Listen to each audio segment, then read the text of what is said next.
Yes. Okay. Now, what is the NE? Another one factor that is being provided over here, NE. Oh, this is too much irritating. NE. NE stands for the number of effective interfaces that offering the frictional resistance or the slip. Okay.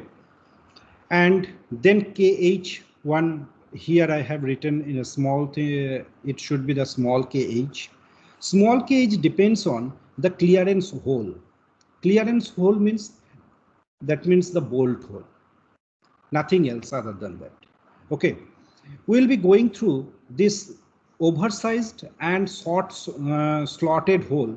What does these two terminology means, that I'll explain or I'll show you in the little late. Okay. And it depends on this KH actually dependent on three factors also, about the standard clearance hole, or whether it is a oversized, or it is a short slotted hole, or it is a long slotted hole.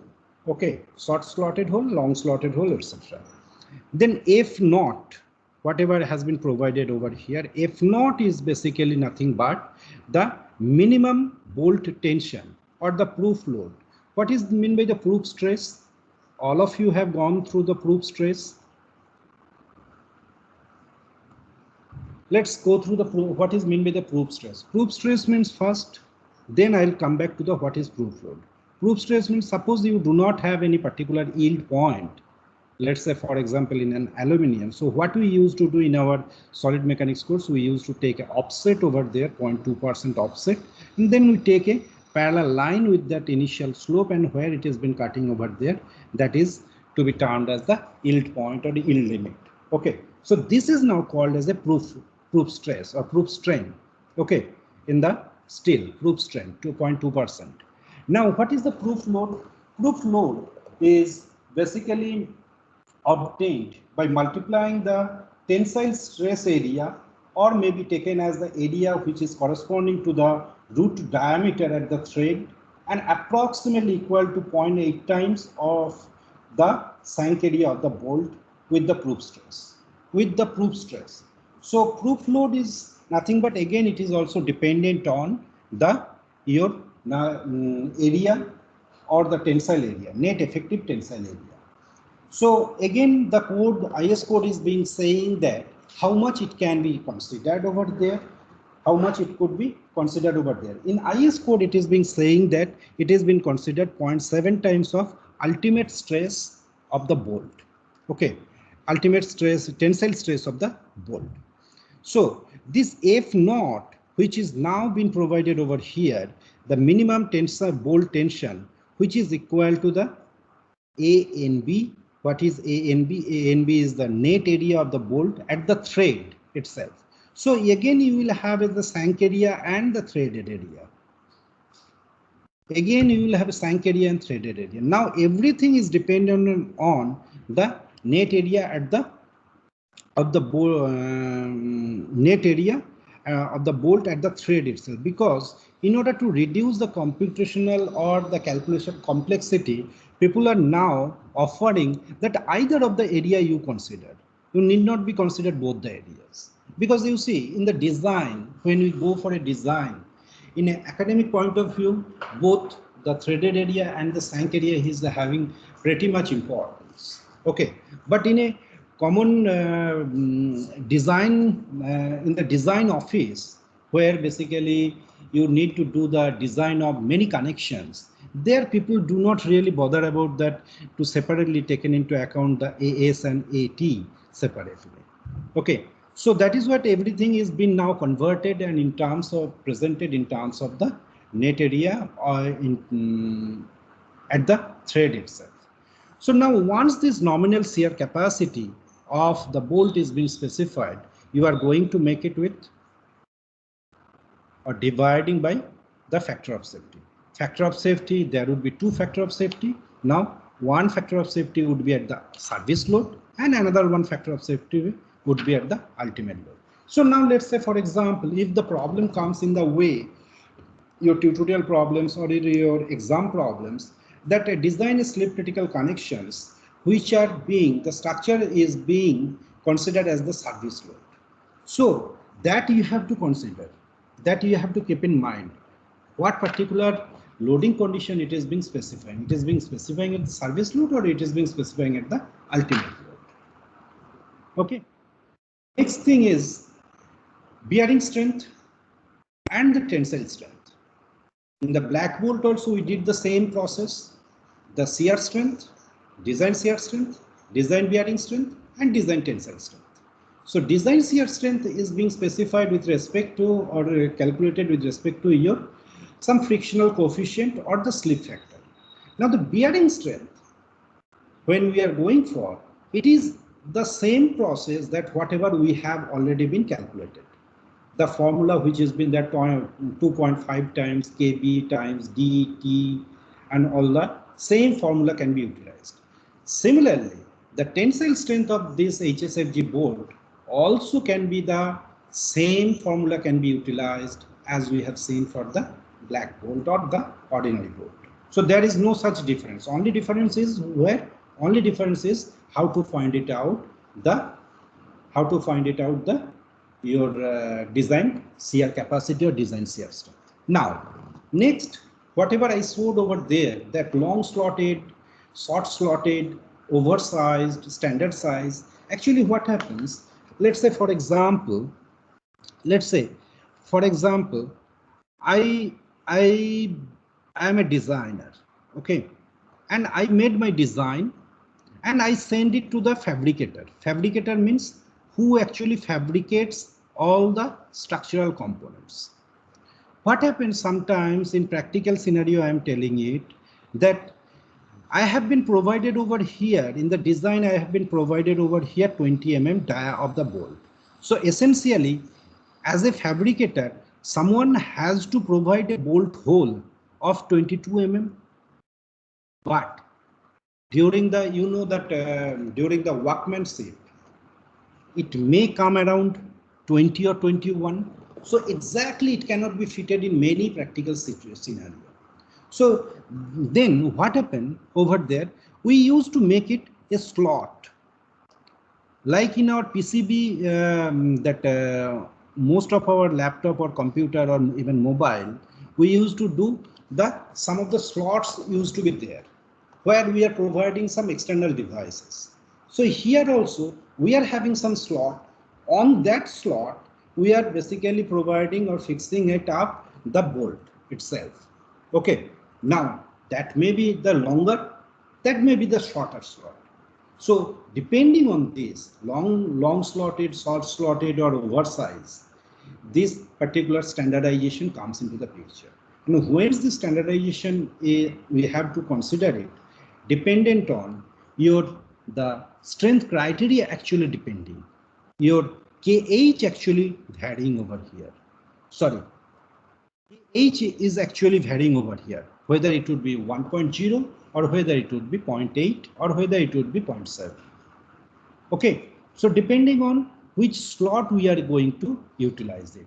This is specifically, even though I am saying that it is showing that after the HSFG bolt, need not be necessarily true only for HSFG bolt. It can be equally true for the other simple bolt or the ordinary bolt. But many times it has been found that for other simple bolt or ordinary bolt, it doesn't have significant difference. Basically, making the HSFG bolt is pretty complex than making the ordinary bolt or black bolt. Okay. So now, what I can do is I can make a particular example over here today regarding the HSFG bolt, and then with that I can make go ahead with the other things. Okay. So just hold on for a moment. I'll come back. I'll come.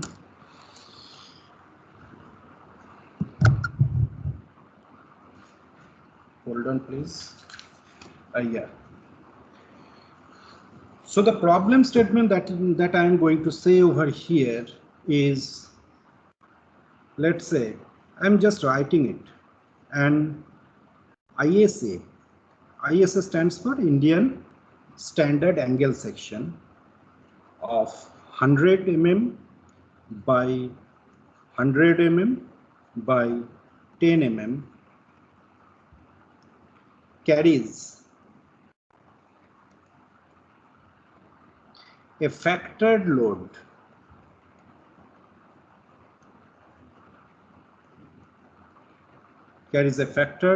load which is tensile in nature and the magnitude is equal to 100 kilonewton. It is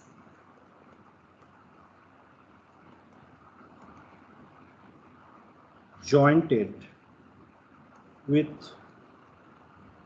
a 12 mm thick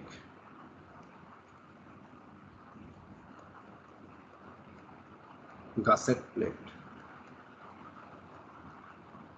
Okay. Design. Now the design comes into the picture. In the earlier example, we have given everything in the problem statement itself. Design a high strength bolted joint, high strength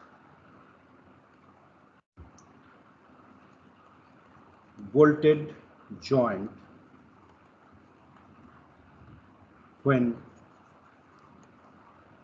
two parts are there. One is no slip is permitted,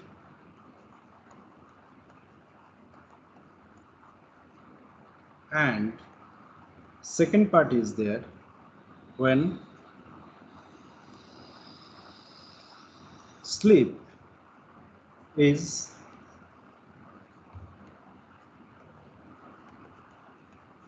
permitted. Grade of steel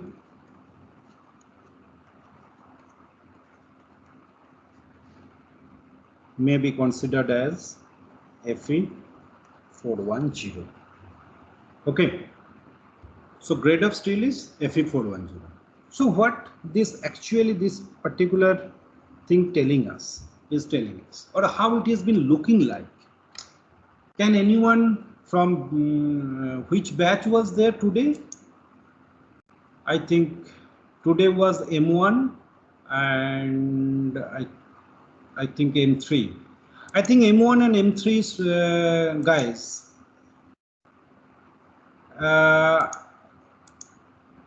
Guys from M1 and M3, can you please draw the connection, how the connection would be looking like, typical connections would be looking like? I think that would be much more interesting first.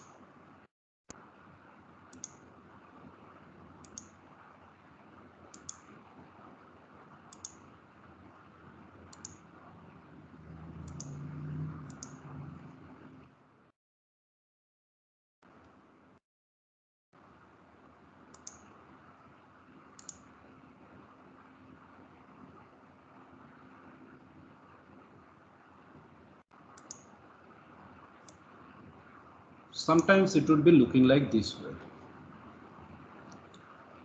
Okay, so you see over here, where is my pen? Yeah, this is my gusset plate. What happened?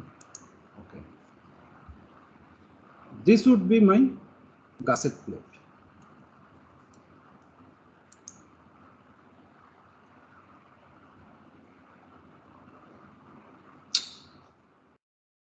Too much irritating. This is my gusset plate, and this is one of the ISA section, let's say. So one of the angle has been connecting.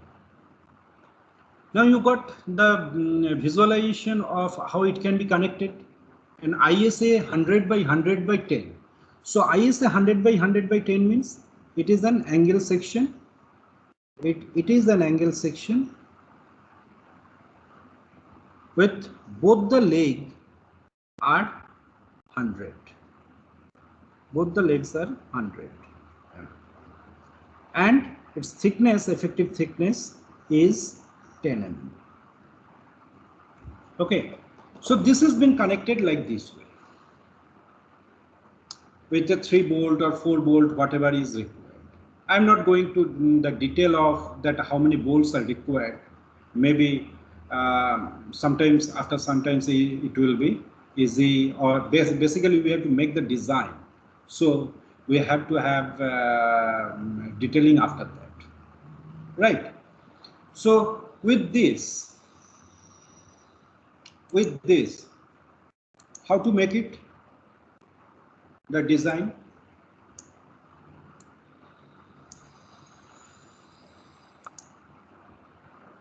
How to make the design or how to start? You see, to start over with that, please have a look into that. It is been saying design a high strength bolted joint. That means we need to find it out, or we need to go with HSFG bolt. Okay. Now if it is an HSFG bolt, then what is the grade of the bolt would be? Minimum grade is 8.8. And what is the diameter of the bolt? That also, because we are going to make the design, it is not been specified. We have to assume all the things. Okay, and it has to be in a proper way. So we are making the 8.8 grade of bolt, and dB is equal to 16 mm. Right? So now with this, what is the 8.8 grade of bolt? What is the FUB? What is the FUB would be? FUB would be 800 MPa. And what is the ANB of this threaded net tensile area of the thread? That will also can be calculated. I have readily calculated, so I am just putting it over here, 157 mm square. It depends on the diameter of the bolt. And for the plate is equal to your FE 410. Okay, where the elastic limit is E250. For this bolt, what is your FU? FU is equal to 410 MPa. Okay. So when the slip is not permitted in the joint will be a slip critical connection. When the joint no slip is permitted. No slip is permitted means it would be considered slip critical connection. Okay. Now if the slip critical connection is there, then how to proceed with that? And before proceeding with that, let me just highlight another one thing, that when the slip is permitted, sorry, this is not showing properly. Yes. When the slip is permitted, that means we can consider only the bearing type of bolt or the conventional bolt or the black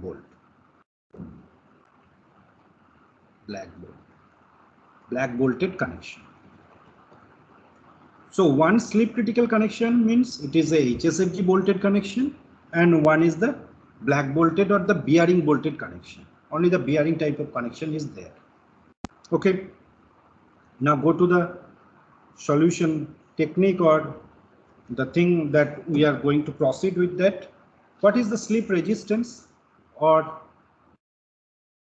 slip resistance? Slip resistance means we have to find it out, the nominal shear capacity. Okay, nominal shear capacity. So nominal shear capacity, what is that formula? Just now we have said This is the formula, Ne times Kh times F naught. Okay, and if we are dividing by factor of safety, then the entirely designed slip resistance would be coming into the picture. So before going to that, we have to find it out what is the F naught. So F naught, to find it out F naught, what is the F naught? F naught is equal to ANB times the proof load. What is the proof load as per IS 800? 0.7 times of FUB. Okay. So 0.7 times FUB is equal to your 800 and ANB is equal to your 157 millimeter square. Right. So 157 multiplied by 0.7 multiplied by 800, and then if we are dividing by 1000, it would be giving you in the kilonewton, this much kilonewton. Okay, now nothing has been given, so you can easily assume the suitable value of frictional factor or the slip factor, which I am assuming as 0.5.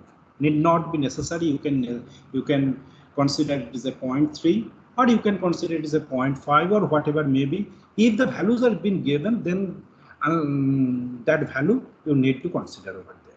Okay, so now this is assumed. Okay, so what is Ne? Ne is the number of effective interfaces that offering the frictional resistance to the slip.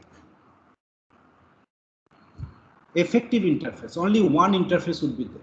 Okay, till not we don't know that what is the other issues that will be coming into the picture. Okay, so gamma NF, this factor, it is not at the service load, so we are considering at the ultimate load. Okay, and what is your KH? KH is equal to N considering 1.0, assuming bolts are in clearance hole, assuming bolts are in clearance holes, right? So with all these things, can we not calculate the slip resistance of the bolt? We can easily calculate the slip resistance of the bolt. So the slip resistance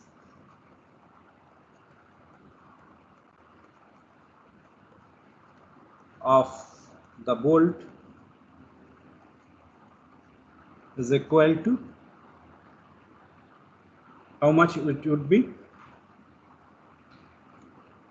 0.5 times 1 multiplied by 1, because KH is equal to 1, Ne is equal to 1, right, multiplied by 87.9 is your F value, divided by the factor of safety 1.25, which comes around 35.16 kilonewton. Please correct me if I am doing anything wrong. You may please make your write up or comment in the chat box itself. Okay, so how many number of bolts are required? This is the final thing. Number of bolts that are required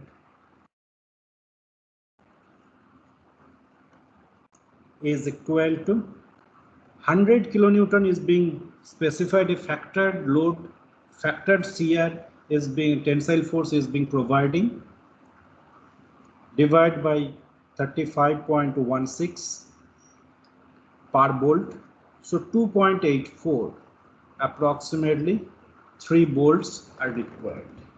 Okay, and in the design purpose practical cases we generally use to provide the 4 or 5 more number of bolts, depending on that, assuming that there is a sufficient spaces to provide these bolts.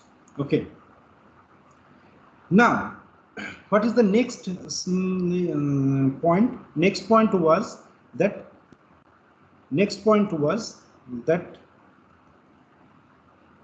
sleep is being permitted. Okay, when the sleep is being permitted,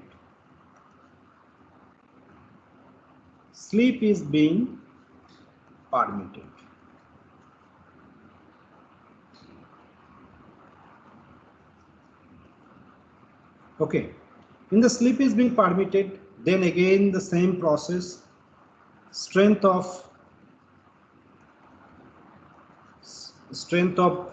bolt, in assuming it is a single shear, obviously it would be single shear because only one particular edge or one particular leg is being connecting with the gusset plate or with the plate.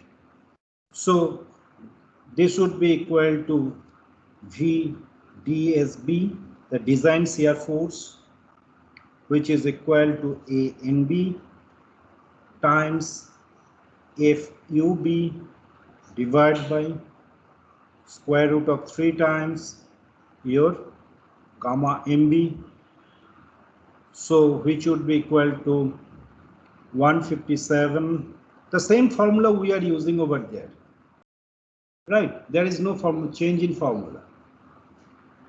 So 157 multiplied by 800 divided by square root of 3 times 1.25 times 10 to the minus 3. If you are making it up, then it would be like a kilonewton in 58. Then strength of the bolt in the bearing, you are again going to find it out. Strength of bolt in bearing, how much it would be?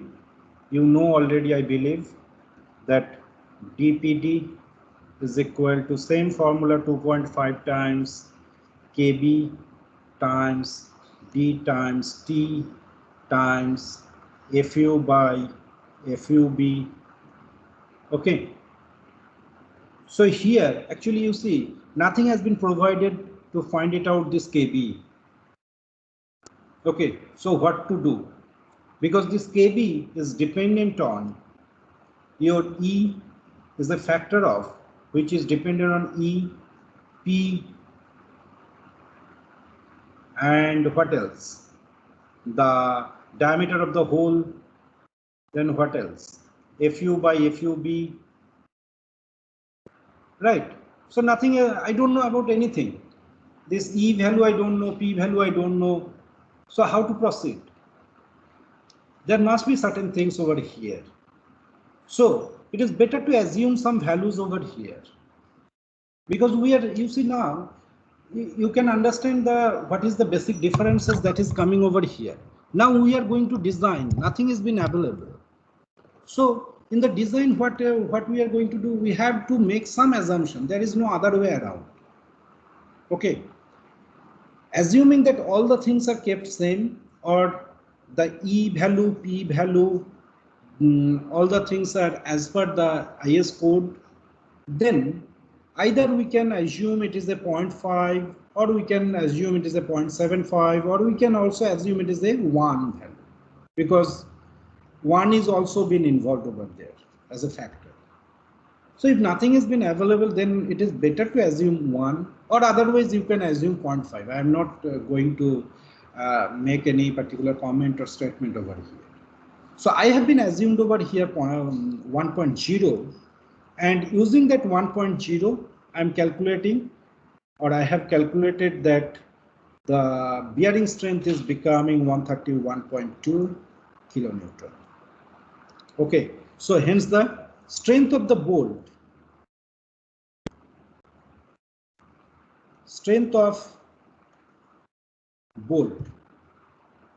would be, which one is governing from here and here? Strength of the bolt in this particular case is governing by the single shear.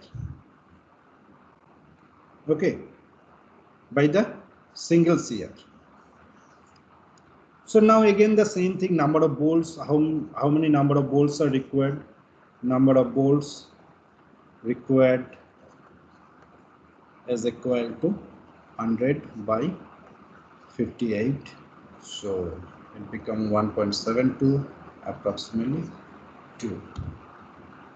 Okay, so this is a typical academic kind of problem statement that I'm just picking it over here, and this is the actual process that we need to make our design, right?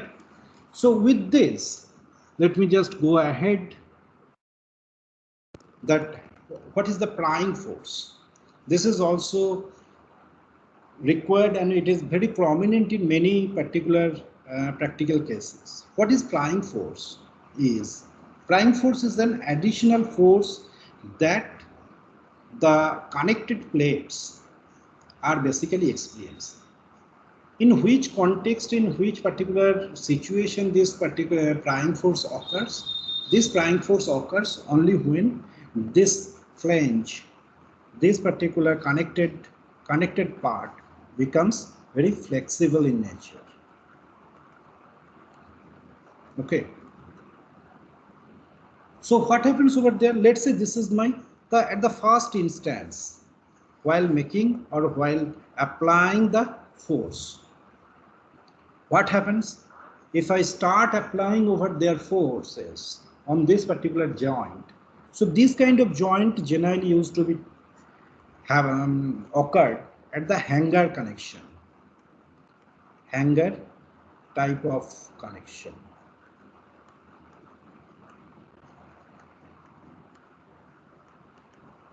Okay, so what happens when the force is being applied over here?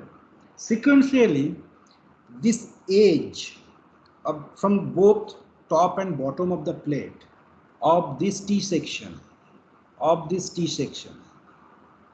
this is the T section, right? So from both the top and top flange and the bottom flange of this T section, two T sections are there. They come in contact with each other as we are developing we are applying the forces. So once they come in contact with each other, nothing will happen till now. But simultaneously, what is about to happen from this particular tip, a compressive force will be going over there. From here also, another one force would be coming over here.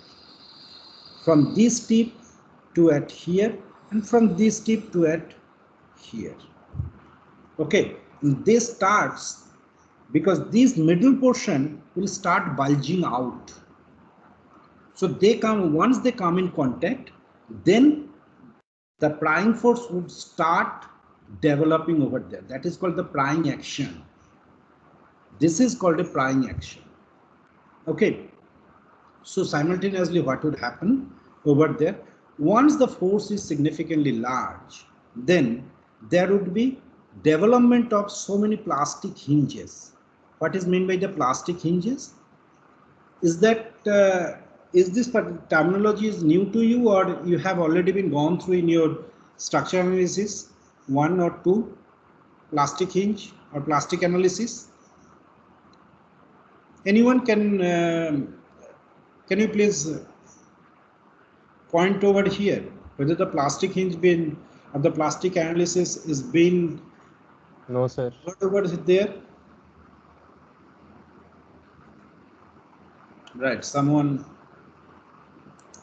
has given no. If it is not been, then anyway, for the timing I am telling to you, and then maybe at some point of time I have to discuss with the plastic hinge and plastic analysis. Plastic hinge means what happens. Let's say, for example, if again this particular irritating So let's say if I have a simply supported beam, if I have a simply supported beam over here, okay, what would happen if I increase the load incrementally over here? It will start developing this kind of elastic actions.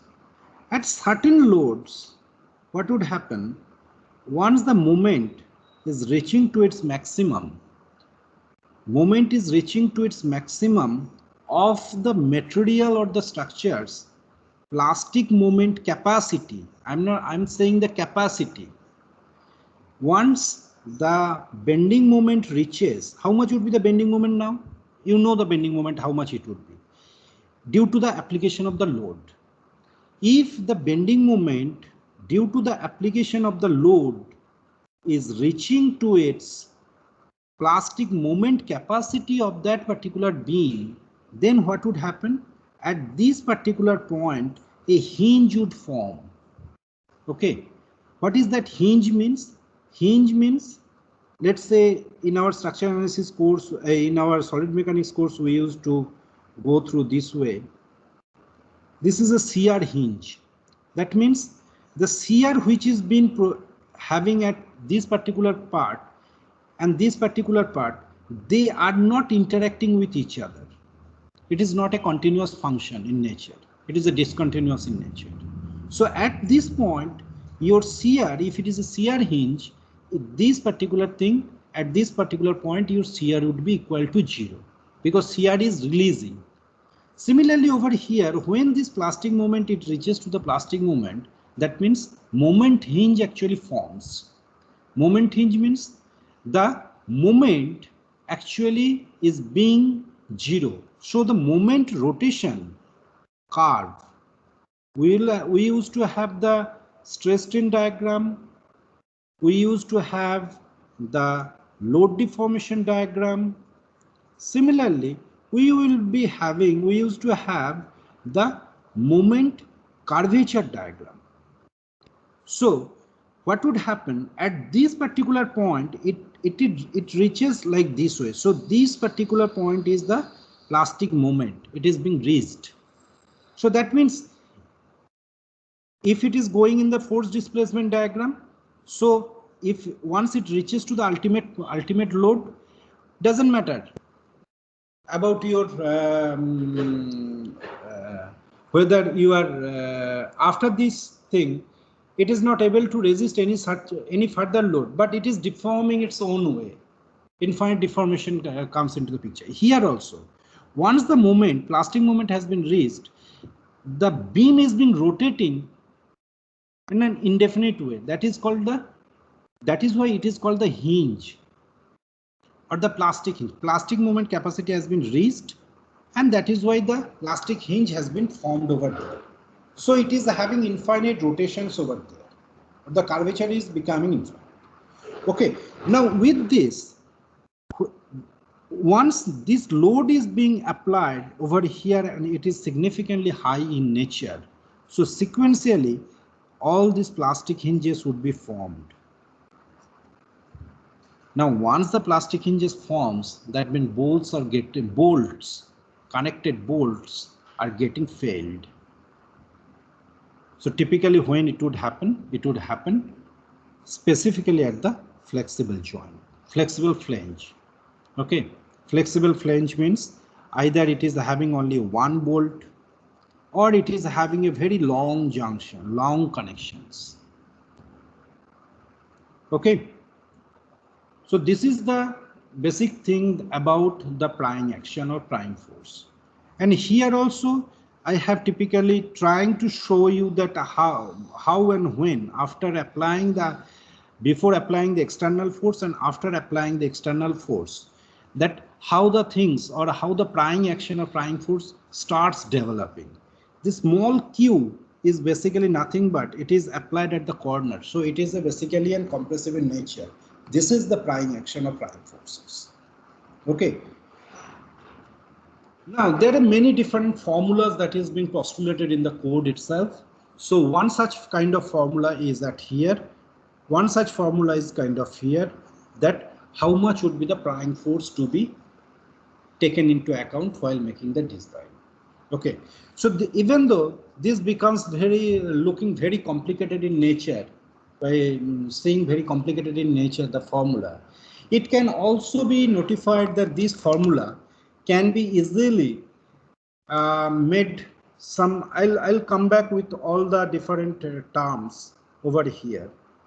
It can be approximated like something like this way: TE times LV times twice LV.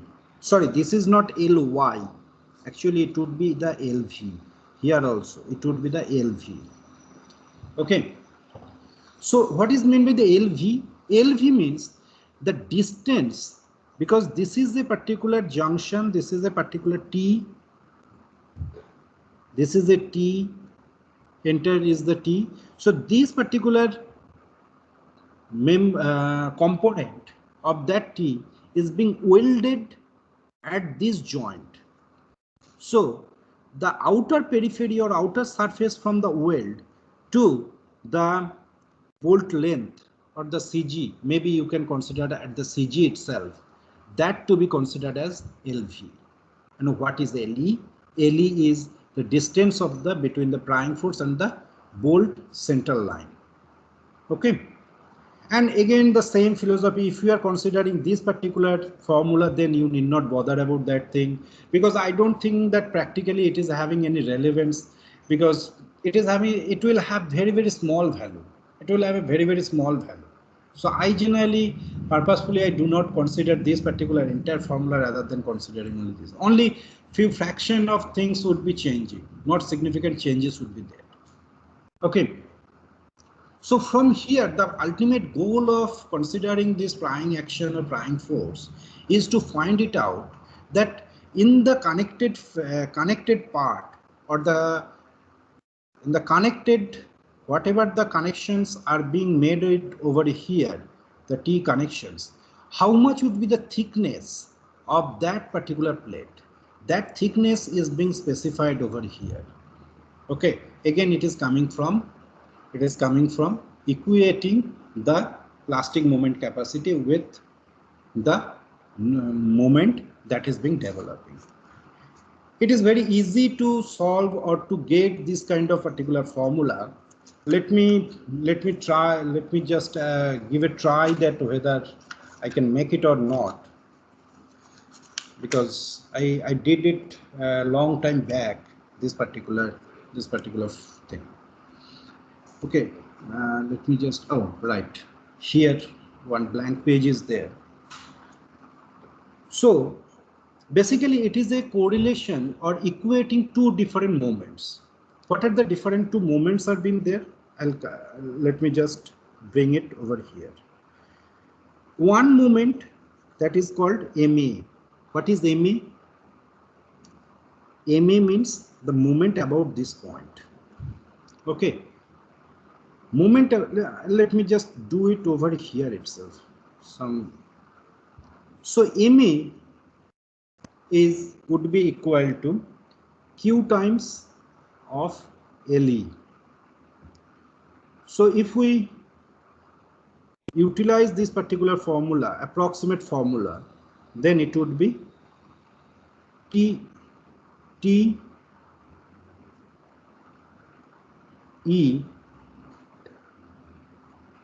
times LV divided by twice LE multiplied by LE.